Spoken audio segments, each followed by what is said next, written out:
नमस्कार दोस्तों, कहानियों की श्रृंखला में आज सुनेंगे मालती जोशी जी की कहानी मुट्ठी भर खुशियाँ। लेकिन उससे पहले मेरा आपसे विनम्र अनुरोध है कि अगर मेरे द्वारा सुनाई हुई कहानियाँ आपको अच्छी लगती हैं तो मेरे चैनल को सब्सक्राइब ज़रूर करें, लाइक करें और अपने दोस्तों और परिचितों में शेयर भी करें। बेल आइकन दबाना बिल्कुल भी ना भूलें। आज सुनिए मुट्ठी भर खुशियाँ। स्टेशन पर उतरकर गायत्री ने चौकस नज़रों से इधर उधर देखा और फिर उसे खुद ही हंसी आ गई। भला उसे लेने के लिए कौन आता आज? किसी को उसके आने की खबर भी है? सब कुछ जानते हुए भी मन थोड़ा उदास हो आया। कोई स्टेशन पर रिसीव करता है तो अच्छा लगता है, मन को थोड़ा बल मिलता है कि चलो अपने आने से सामने वाला खुश हुआ। वैसे उसने स्वयं ही इस बार सोचा था कि इस तरह अचानक पहुंचकर गिरीश को, वीणा को सुखद आश्चर्य में डाल देगी। कल शाम की डाक से ही गिरीश का पत्र मिला था, उसका प्रमोशन हो गया है। पहले तो तार करने की सोची थी, फिर ख्याल आया कि तार तो सभी कर लेते हैं। वह तो स्वयं जाकर अपने छुटकू को आशीर्वाद देगी। वह सिर्फ उसकी दीदी ही तो नहीं है, अम्मा और बाबूजी की भूमिका भी तो उसे ही निभानी है। गिरीश देखेगा तो दौड़कर लिपट जाएगा, वीणा से कहेगा, देखो मैंने कहा था ना, दीदी का मन नहीं मानेगा। पत्र पहुंचने भर की देर है, खुद चली आएंगी। और उस एक वाक्य के साथ रास्ते की सारी थकान उतर जाएगी। रिक्शे में बैठकर घर की ओर जाते हुए वह यही सब सोच रही थी। एक अव्यक्त उत्कंठा से उसका मन बल्लियों उछल रहा था। घर के सामने रिक्शा रुकते ही उसने बड़ी आशा से ऊपर देखा, पर रविवार की सुबह घर सोया पड़ा था। उसके कहने पर ड्राइवर ने एक दो बार हॉर्न भी दिया। गायत्री ने सोचा था कि हॉर्न सुनते ही घर में हलचल मच जाएगी, बच्चे उछलते हुए सीढ़ियाँ उतरेंगे और झूल जाएंगे। गिरीश दौड़ा दौड़ा आएगा और उसके हाथ से सामान ले लेगा, पर वैसा कुछ नहीं हुआ। आसपास के घरों की खिड़कियों से दो चार चेहरे झांके और फिर सब कुछ सामान्य हो गया। निराश हो वह नीचे उतरी, पैसे चुकाए और फिर सूटकेस उठाकर बोझिल कदमों से सीढ़ियां चढ़ने लगी। उसका उत्साह एकदम आधा रह गया था। घंटी बजाने के बाद भी कुछ देर प्रतीक्षा में खड़ा रहना पड़ा। फिर चप्पलों का घिसटना सुनाई दिया। वीणा का इस तरह पैर घसीटकर चलना उसे इतना बुरा लगता है। बड़ी जल्दी आ गए तुम, बोल्ट खोलते हुए वीणा ने कहना शुरू किया, पर गायत्री को देखते ही शब्द जैसे उसके मुंह में ही जम गए। बड़ी देर बाद वह बोल पाई, दीदी आप? फीका सा हंस दी गायत्री और अंदर चली आई। वह ड्राइंग रूम के दरवाजे तक पहुंच चुकी थी, तब वीणा को होश आया। दौड़कर उसने सूटकेस ले लिया। ड्राइंग रूम के बेतरतीब रखे सोफे पर गायत्री निढाल होकर लेट गई। 8 घंटे की कष्टकर यात्रा उसे एकदम पस्त कर गई थी। कल झांसी तक उसे खड़े खड़े आना पड़ा था, पैर एकदम जवाब दे गए थे। चाय लेंगी ना दीदी आप? वीणा ने दरवाजे में खड़े होकर पूछा तो उसे गुस्सा चढ़ाया। भला यह भी कोई पूछने की बात है? बना दोगी तो ले लूँगी, उसने बुरा सा मुंह बनाकर कहा। तब जाकर वीणा को अपनी भूल का एहसास हुआ। स्वर को यथाशक्ति विनम्र बनाकर बोली, मेरा मतलब था पहले ब्रश करेंगी या? गायत्री ने कोई जवाब नहीं दिया, उसी तरह आंखें मूंदकर चुपचाप लेटी रही। वीणा चाय बनाने चली गई। गिरीश जगा नहीं अभी तक? चाय पीते हुए उसने पूछा। जी वे जरा बाहर निकल गए हैं। और बच्चे? बच्चे भी। दरअसल ये बच्चों को छोड़ने ही गए हुए हैं। मालवीय नगर में मेरी एक कजिन रहती है, कभी कभार छुट्टी में बच्चे उनके यहाँ चले जाते हैं। गायत्री को लगा पता नहीं किस मुहूर्त में घर से निकली थी। हर कदम पर हताश होना पड़ रहा है। बच्चों को वापस बुलवाने का प्रस्ताव उसके होठों तक आकर रुक गया। क्या पता बच्चे इसे पसंद करें या ना करें। नीचे स्कूटर की आवाज़ सुनाई दी और वह अपना आलस झाड़कर उठ बैठी। सोचा था दरवाज़ा खोलकर उसे चकित कर देगी, तब तक वीणा दौड़कर बाहर पहुंच गई थी। दीदी आई हैं, दरवाज़ा खोलते ही उसने बताया। एकदम कैसे?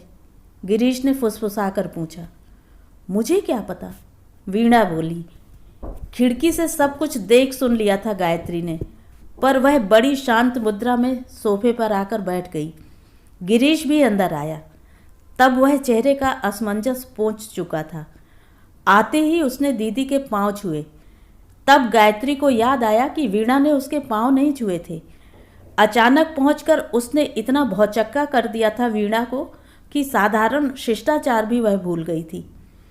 और सुनाओ दीदी, क्या हाल चाल है? वहीं सोफे पर दीदी की बगल में बैठकर गिरीश ने पूछा। हमारे क्या हाल चाल होंगे, वही रूटीन लाइफ चल रही है। कल की डाक से तुम्हारी खुशखबरी मिली, बस इसीलिए चली आई। सोचा खुद चलकर आशीर्वाद दे आऊं। वंडरफुल, यह हुई ना बात। अरे कॉन्ग्रेचुलेट करने वाले तो बहुत हैं, पर आशीर्वाद देने वाली तो बस हमारी महामहिम दीदी ही हैं। दीदी के कंधे पर अपना गाल रगड़ते हुए गिरीश ने कहा। गायत्री भीतर से पुलकित हो आई। बस इसी एक वाक्य के लिए तो वह इतना कष्ट, इतना खर्च झेलकर ग्वालियर से यहाँ तक आई है। गिरीश के मनोभावों का प्रतिबिंब वीणा की आंखों में देखने की आशा से उसने सिर उठाया तो देखा वह गोल गोल आंखें घुमाकर गिरीश को कुछ इशारे किए जा रही है और एक हाथ उठाकर वह उसे बराबर आश्वस्त कर रहा है। उसे यूं घूरते हुए वीणा ने देख लिया और दोनों ही सकपका गईं। अपनी घबराहट छिपाने के लिए कमरे में इधर उधर नज़रें घुमाते हुए गायत्री ने कहा, गिरीश, तुमने तो सिर्फ प्रमोशन का लिखा था, तुम्हारा ट्रांसफ़र तो नहीं हुआ है ना? कमरा ऐसा बिखरा बिखरा सा लग रहा है। दरअसल बात यह है दीदी, गिरीश ने एक एक शब्द चबाकर कहना शुरू किया। आज शाम को हम लोग एक पार्टी कर रहे हैं। अरे वाह, तब तो मैं बड़े मौके से आ गई हूँ, गायत्री ने उत्साह में भरकर कहा। बताओ भाई, क्या क्या करना है? आराम तो अब रात को ही करेंगे। एक आध डिश हम अपनी पसंद की भी बनाएंगे। वैसे तुम लोगों का प्लान क्या है? घर पर ही बनेगा या कहीं कॉन्ट्रैक्ट दे रखा है? गायत्री ने देखा कि उसके उत्साह की कोई वांछित प्रतिक्रिया नहीं हुई। दोनों पति पत्नी अर्थपूर्ण दृष्टि से एक दूसरे को घूरते रहे। किसी पशोपेश में थे दोनों ही। बात यह है दीदी, बड़ी देर बाद गिरीश ने संभल संभल कर कहना शुरू किया। शाम की पार्टी ज़रा अलग किस्म की है। तुम तो जानती ही हो, आजकल यह सब बड़ा कॉमन हो गया है। ना करो तो लोग आलोचना करते हैं, मजबूरन करना ही पड़ता है।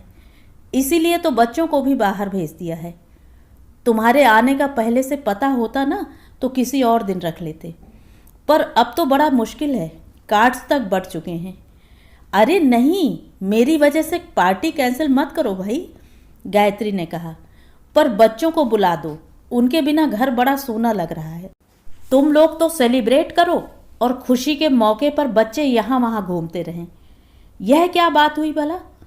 मूर्तिवत खड़े हुए दोनों पति पत्नी को देखते हुए उसने कृत्रिम उत्साह में भरकर कहा, बच्चे आज हमारे साथ एंजॉय करेंगे।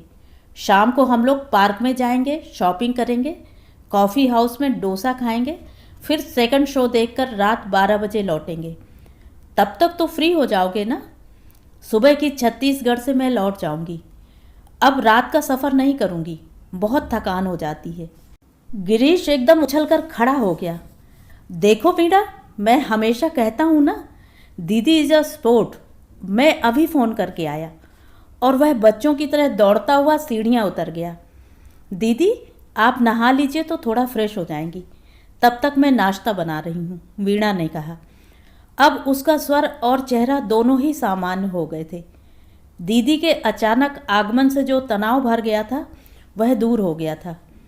नाश्ते की झंझट रहने दे वीणा, हल्का सा खाना ही बना लो। जल्दी से खा पी कर मैं थोड़ा सो लूँगी। तुम लोगों को भी तैयारी के लिए दिन भर का समय मिल जाएगा, गायत्री ने थके स्वर में कहा। क्षण भर पहले का उत्साह अब हवा हो चुका था। देर तक नहाते रहने के बाद भी उसकी उदासी दूर नहीं हुई। बार बार मन में एक ही बात चुभ रही थी कि बेशक वह पार्टी में सम्मिलित न होती, पर एक बार गिरीश उससे कहता तो सही, क्या वह इस योग्य भी नहीं कि मेहमानों से उसका परिचय कराया जा सके? या वह इतनी बूढ़ी हो गई है कि लोगों को उसके कारण संकोच होने लगता है? गिरीश से कुछ जमा 5 साल ही तो बड़ी है वह, पर 38 वर्ष की आयु में ही कैसी बुजुर्गियत छा गई है उस पर। छोटे भाई बहन इतना लिहाज करते हैं कि आश्चर्य होता है। और आश्चर्य ही क्यों, उसे तो गर्व भी होता है। अपने सभी परिचितों के बीच वह बड़े गौरव से इस बात का बखान करती है। अपने स्टाफ मेंबर्स के बीच बड़े अभिमान के साथ इसकी चर्चा करती है। अपनी पुराणपंथी सास के नाम से रोने झींकने वाली मिसेस चौबे से हमेशा कहती, बड़ों का मन रखने के लिए अपनी कई इच्छाओं को दबाना ही पड़ता है मिसेस चौबे। अब वीणा को ही देखो, मेजर की लड़की है, पर एक दिन मिसेस चौबे ने चिढ़कर कह ही तो दिया था, आपकी बात और है दीदी, कभी कभार जाती हैं तो आदमी जब्त ही कर लेता है, पर यह तो जिंदगी भर हमारे सिर चढ़ी रहेंगी। तब सच तो है। तब गायत्री को वीणा का सुबह वाला चेहरा याद आ गया। गिरीश ने फोन करके ही संतोष नहीं कर लिया, स्वयं जाकर बच्चों को ले भी आया। सुशील शीतल आते ही बुआ से लिपट गए और गायत्री को बड़ी राहत मिली। कम से कम बच्चे तो उसे देखकर खुश हुए। वह तो डर रही थी कि कहीं उनका भी संडे मूड खराब करने का पाप सिर पर न लेना पड़े।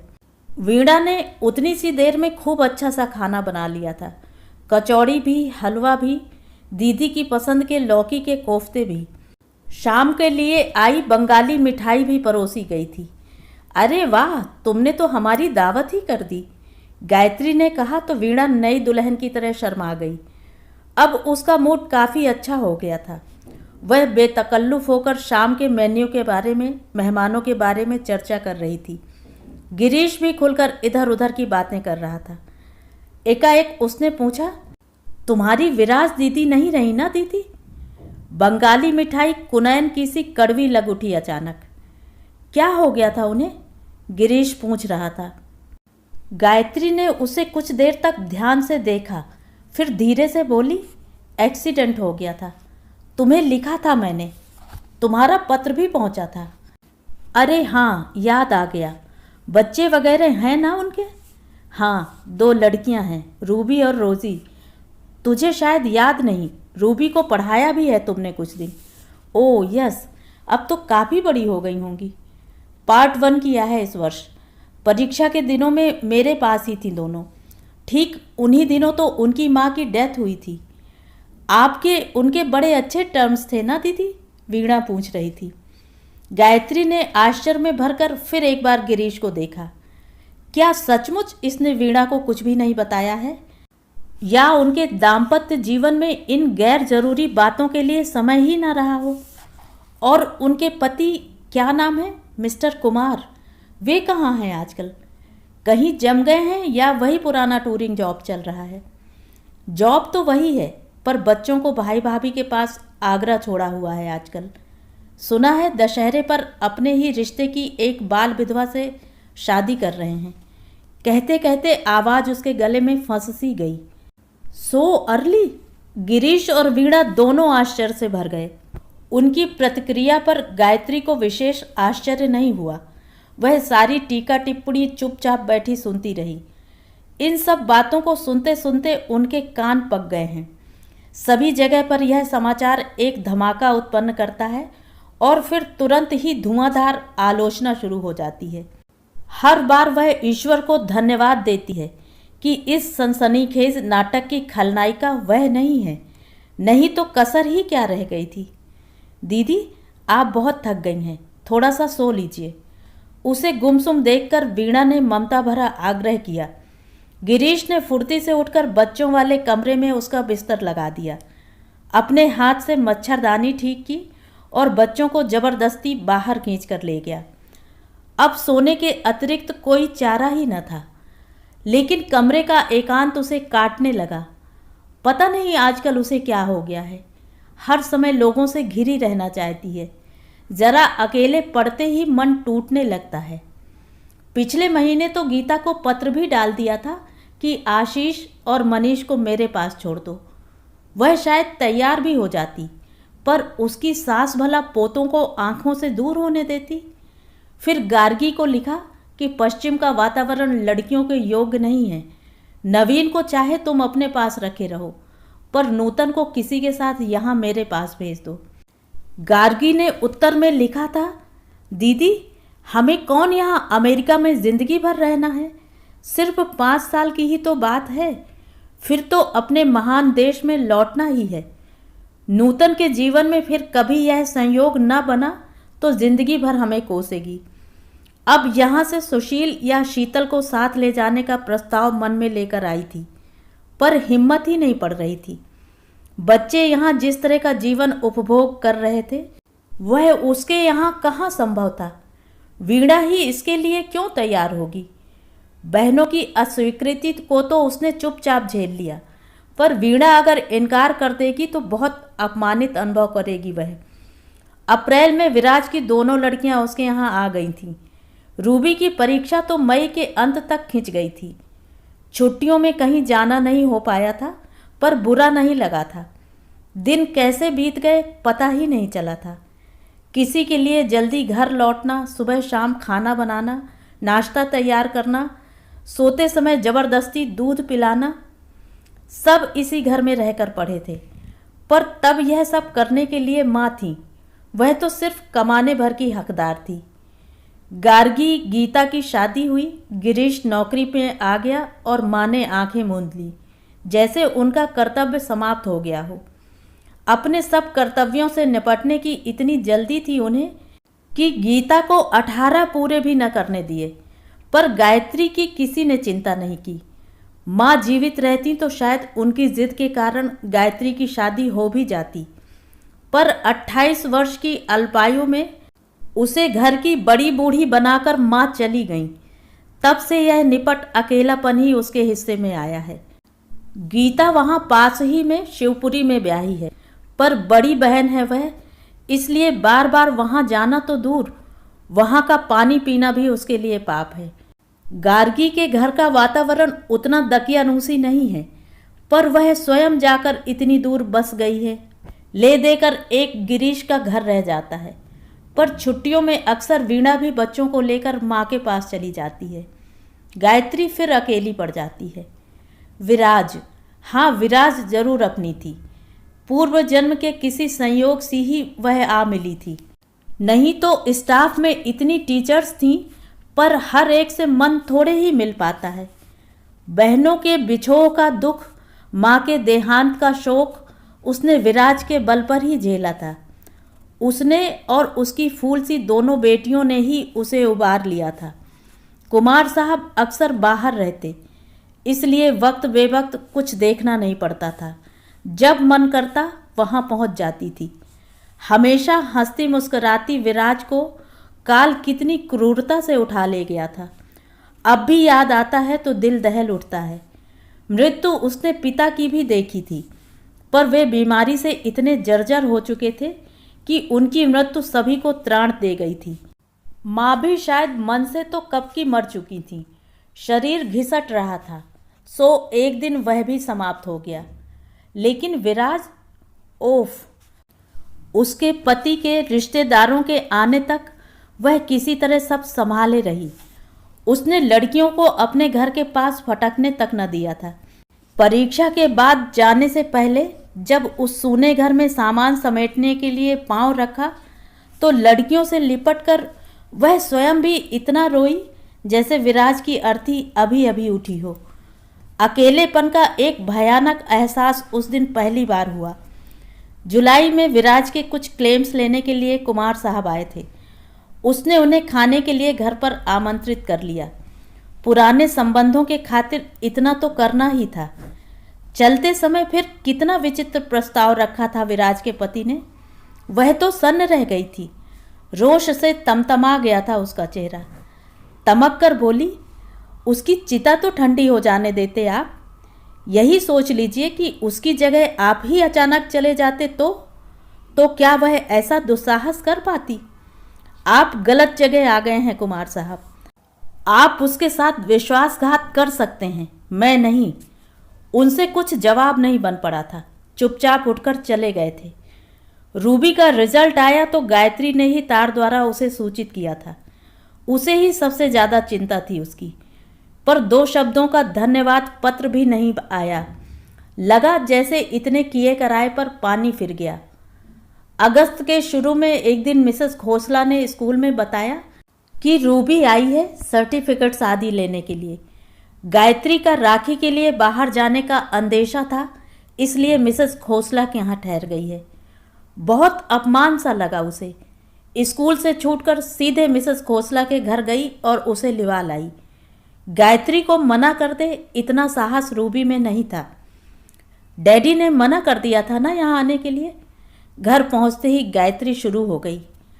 मना तो नहीं किया था, पर वे बोले कि आंटी बहुत नाराज़ हैं। नाराज़ अगर हूँ भी तो उनसे, तुमसे तो मेरी कोई लड़ाई नहीं, फिर वहाँ क्यों रुकी तुम? एक वही घर मिला तुम्हें रुकने के लिए। उनके देवर लोगों की कीर्ति तुमने सुनी नहीं है क्या? गायत्री ने धुआंधार डांटना शुरू किया। रूबी चुपचाप सिर झुकाए सुनती रही। रात सोते समय उसने धीरे से कहा, आंटी आप डैडी पर बेवजह नाराज़ हैं। दरअसल वह सजेशन मेरा ही था। क्या? इस तरह चौंकिए नहीं आप, मैं सच कह रही हूँ। डैडी एकदम अकेले पड़ गए हैं। पहले भी टूर पर ही रहा करते थे, पर तब लौटने के लिए एक घर तो होता था। अब तो रोजी को हॉस्टल में डाल दिया है। मुझे भी शायद मौसी के पास लखनऊ भेज देंगे। ताऊ जी की अपनी ही इतनी बड़ी फैमिली है, वहाँ तो हम लोगों का खपना मुश्किल है। फिर क्या? आज तो हम लोग कैसे भी गुजारा कर लेंगे। दूर रहना रास नहीं आया तो ताऊ जी के पास पड़ोस में ही 2 कमरे लेकर पड़े रहेंगे। पर कब तक? हम लोग क्या हमेशा डैडी के पास बंद ही रहेंगी?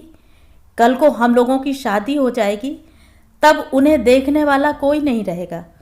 हम लाख चाहें फिर भी वे हमारे पास तो आकर रहेंगे नहीं। अपने देश में ऐसा होता ही कहाँ है, और हम ही को शायद वह अच्छा न लगे। आश्चर्य से देखती रह गई गायत्री। इन 4 महीनों में कितनी बड़ी हो गई है यह लड़की। अभिभावकों की मृत्यु बच्चों को कितना प्रौढ़ बना देती है। पिताजी की मृत्यु के समय वह केवल 18 वर्ष की ही तो थी, पर जिम्मेदारियों ने एकदम कितना समझदार बना दिया था उसे। रूबी 2-4 दिन रही, पर फिर इस विषय पर कोई बात नहीं हुई। जाने वाले दिन स्टेशन के रास्ते गायत्री उसे समझा रही थी, देखो रूबी, मेरी ओर से डैडी से क्षमा मांग लेना। उस दिन शायद मैं बहुत ऑफ हो गई थी, पर सोचकर देखो तो, अगर यह संबंध हो भी गया तो लोग कैसी कैसी बातें करेंगे। इसका संबंध तुम्हारी मम्मी की मृत्यु से जोड़ने में भी वे नहीं हिचकिचाएंगे। गायत्री दबकर बोल रही थी। 38 वर्ष के अविवाहित जीवन में भी उसने अपनी एक इमेज स्थापित कर ली थी। वह उसे कलंकित नहीं करना चाहती थी। रूबी ने प्रति उत्तर में कुछ भी नहीं कहा। उसके लिए शायद यह विषय समाप्त ही हो गया था। गाड़ी जब चलने लगी तो उसने सिर्फ इतना ही कहा, आंटी, डैडी ने सिर्फ आपका हाथ ही नहीं मांगा था, आपको एक घर देने की शर्त थी इसके साथ। खैर, लेट अस फॉरगेट एवरीथिंग। पर गायत्री कहाँ भूल पाई। वह घर शब्द उसे मथता रहा। मन की बात जिससे कह सके ऐसी सिर्फ विराज थी। शेष सब या तो बहुत छोटे थे या बहुत बड़े। दिन रात विचारों में घुलती रही वह। और एक दिन वह समाचार आ पहुंचा, कुमार साहब की प्रस्तावित शादी का समाचार। सारे विचार अपने आप शेष हो गए थे। रात भर की जगी होने के बावजूद वह जरा नहीं सो पाई थी, सिर्फ आंखें मूंदकर लेटी हुई थी। इसीलिए वीणा के आते ही वह उठ बैठी। तिपाई पर चाय रखते हुए वह क्षमा याचना के स्वर में बोली, माफ़ करना दीदी, आपको जगाना पड़ा, पर ये दोनों राक्षस हैं ना, कब से मेरे प्राण खा रहे हैं। बड़ी मुश्किल से इनको रोक रखा है। कप हाथ में लेकर गायत्री कमरे से बाहर निकल आई। घर का नक्शा ही बदला हुआ था। उसने घूम घूम कर सारी व्यवस्था का निरीक्षण किया, साज सज्जा की प्रशंसा की, कुछ सुझाव दिए, 2-1 फूलदान अपने हाथों से सजाए। वीणा की शाम की वेशभूषा के विषय में पूछताछ की, फिर स्वयं तैयार होने चली गई। बच्चे तो जाने कब से तैयार बैठे थे। शाम को 6 बजे वे घर से बाहर निकल गए। चलने से पहले पिछले दरवाजे की चाबी लेना गायत्री नहीं भूली। पहले वे लोग मयूर पार्क गए। वहाँ कुछ देर बैठने के बाद न्यू मार्केट चले गए। बच्चों के लिए खेल खिलौने, कॉमिक्स, टॉफ़ी आदि खरीदने के बाद फिर कॉफ़ी हाउस में धावा बोला गया। डोसा, सांभर बड़ा और आइसक्रीम खाई गई। फिर बुआ की मेहरबानी से बच्चों को एक एक पान खाने का भी सौभाग्य प्राप्त हुआ। फिर वे लोग रंग महल में जाकर बैठ गए। पिक्चर बच्चों के लायक नहीं थी, पर वे एंजॉय कर रहे थे। शीतल को सारे गाने मुँह जवानी याद थे और सुशील मोटर रेस पर ढिशुंग ढिशुंग पर बेहद खुश हो रहा था।